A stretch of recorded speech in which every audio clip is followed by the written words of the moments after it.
Time to say bye bye to Bangkok. और अब चलने की तो बिल्कुल हिम्मत नहीं है, पैरों ने जवाब दे दिया है। तो मैंने इतनी बड़ी फेरी भी एक्सपेक्ट नहीं करी थी। इसके अंदर कार्स भी जा रही हैं।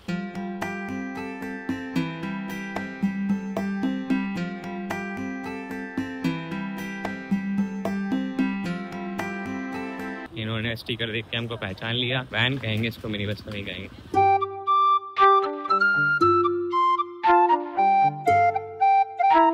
तो टाइम हो रहा है 4 AM। अब हम जा रहे हैं एयरपोर्ट, क्योंकि DM के एयरपोर्ट जो है यहाँ का, डॉन म्योंग, वहाँ जाना है क्योंकि हमारी फ्लाइट है। Time to say bye bye to Bangkok. This was our hotel, ये रिसेप्शन लॉबी। और अब जाते हैं सूरत थानी एयरपोर्ट। फिर वहाँ से हमारी बस प्लस फेरी बुक है, तो वो हमको लेके जाएगी कोह सामुई। कोह सामुई के लिए डायरेक्ट फ्लाइट भी होती है, बट जैसे ये मुझे 4000 की पड़ी, और अगर वो फेरी वेरी भी मिला लो तब भी मुझे समथिंग 5000 की पड़ी। और डायरेक्ट सूरत आने की जो फ़्लाइट थी वो अप्रॉक्सीमेटली 11-12 हज़ार की थी। तो मैक्सिमम लोग जो सूरत थानी कोह सामुई जाते हैं बैंकॉक से, वो सूरत थानी ही प्रेफर करते हैं। तो अगर आपको भी कभी ऐसे जाना है तो आप सूरत थानी प्रेफर करें, आपके लिए बेटर रहेगा। हमारी ग्रैब आ चुकी है और हम निकल गए एयरपोर्ट के लिए। ऑलमोस्ट आधा घंटा बता रहा है द इकोटेल होटल से DM के एयरपोर्ट का। हालत बहुत टाइट है तो मैं तो सो रहा हूँ। मिलते हैं आपसे एयरपोर्ट पे।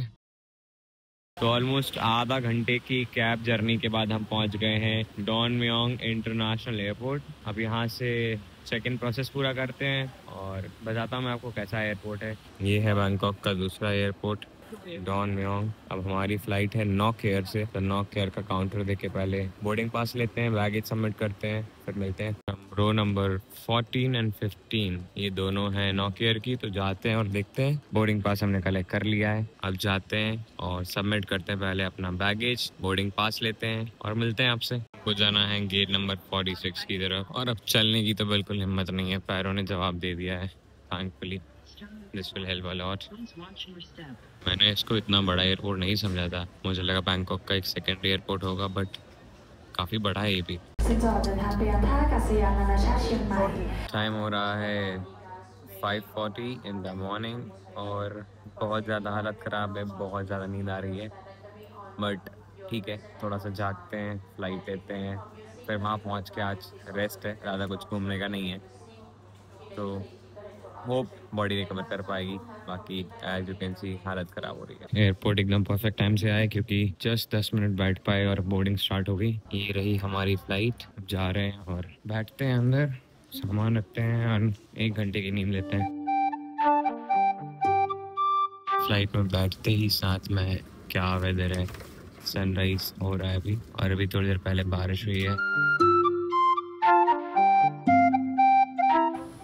आपको पता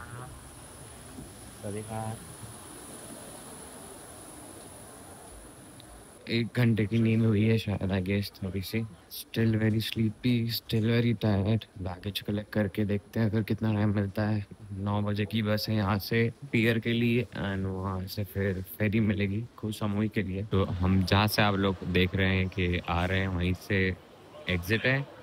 एंड वहाँ से बाहर आने के बाद मैंने पूछा, ये डेडिकेटेड इन्फॉर्मेशन काउंटर बना हुआ है, तो पूछा मैंने कि फैंटेप का ऑफिस कहाँ है। तो उन्होंने बोला है कि आपको रोड क्रॉस करना पड़ेगा एंड देन सामने की तरफ फैंटेप का ऑफिस है, सामने वाले टर्मिनल में। Let's go to the other terminal and सी।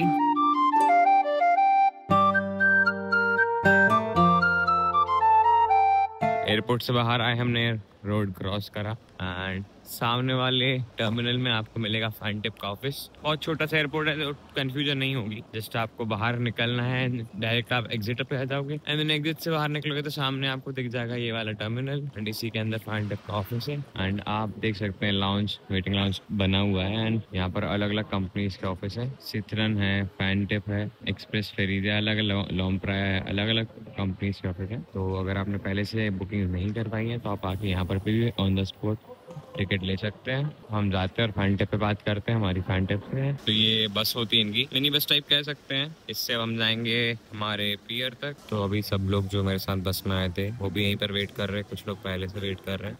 अभी हमको सामुई के लिए जो है वो इस वाले गेट से 10 बजे फेरी मिलेगी। कुछ ऐसा इनका डिपार्चर पॉइंट बना हुआ है। प्रॉपर वेटिंग एरिया है, कोर्ट है, मिनी मार्ट है। फिर उसको क्रॉस करके जब हम आगे आएंगे तो लिखा हुआ है way to ferry and I think यहीं से जाएगी। मैंने पूछा भी काउंटर पे तो बता रहे कि अगली फेरी जो है वो 10 बजे है। Let's see. तो मैं आके जस्ट बैठा एंड सिर्फ 5 मिनट भी नहीं बैठा हूँ और अब बोर्डिंग स्टार्ट हो गई है।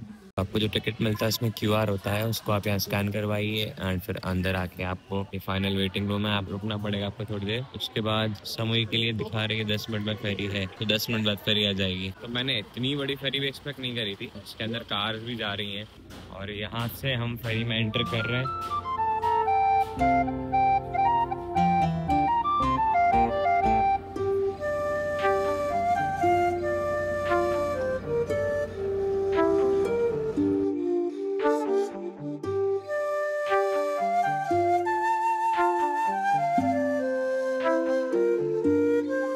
में आपके पास 2 ऑप्शन होते हैं, या तो आप नीचे बैठ सकते हैं। मैंने ऊपर चूज किया है क्योंकि आई थिंक व्यूज यहाँ से ज्यादा बेटर होगा। उतनी गर्मी है नहीं जितनी एक्सपेक्ट कर रहा था, बट गर्मी तो है, बहुत ज्यादा भी नहीं बट हाँ गर्मी है। तो फेरी निकल चुकी है यहाँ से और अब जाते हैं हम कोह सामुई की तरफ। होपफुली रास्ते में व्यू अच्छे होंगे क्योंकि अभी तक तो जर्नी जो रही है वो फ्लाइट की रही है और बस की रही है। अब ये फेरी की लास्ट जर्नी है, इसके बाद हम पहुंचेंगे कोह सामुई। और अब मैं आपको एक बार फेरी का टूर करवा देता हूँ। ऊपर से कुछ ऐसा सिटिंग एरिया है यहाँ पर और जब आप नीचे आएंगे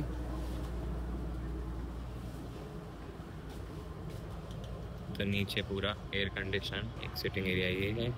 ऑल्सो फेरी के अंदर मार्ट है, सो अगर आपको कुछ शॉप करना है, कुछ खाना है तो आप ले सकते हैं। जैसा कि मैंने आपको बताया था, यहाँ पर बहुत सारी कार भी जाती हैं क्योंकि उनको आइलैंड से वापस मेनलैंड पे आने के लिए ये फेरी ही एक ऑप्शन है। एंड आई थिंक मैंने अच्छा डिसीजन लिया ऊपर बैठने का क्योंकि व्यूज सच में बहुत प्यारे हैं। 1 hour and 30 minutes almost about to reach Koh Samui island. यहाँ से दिखना स्टार्ट हो गया है। अब हम लगभग कोह सामुई आ ही गए। बोट जो है वो पियर पे खड़ी होगी और फिर हम उतरेंगे। मैंने जो पैकेज बुक करा था उसमें 1 to go एशिया से, उसमें मुझे सिटी जो यहाँ का कोह सामुई टाउन है उधर तक का ड्रॉप भी उसमें इंक्लूडेड था। तो देखते हैं शायद यहाँ से वैन मिलेगी एंड देन उससे ट्रांसफर होगा। तो पियर पे तो गाड़ी पहुँच गई है बट पहले शायद कार को निकाला जाता है, I think so. But line लगी हुई है अभी लोगों की टू गो फर्दर।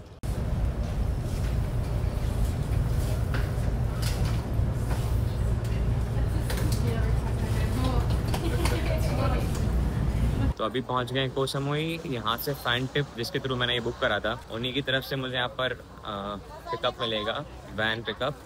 तो वो मुझे यहाँ टाउन छोड़ेगा। तो I reach there and I think I have to look for their van now.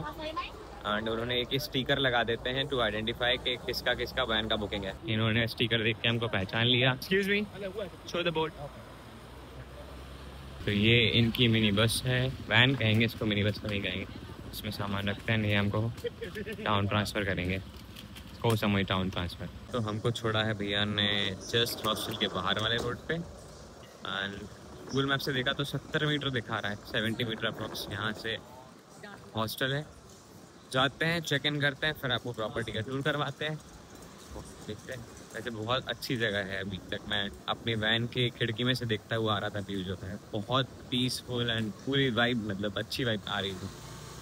Oh here it is, I show you. लब्डी के जस्ट बाहर आपको एक इंडियन रेस्टोरेंट भी दिख रहा है मुझे। पहले प्रॉपर्टी टूर करते हैं फिर विल गो नेक्स्ट।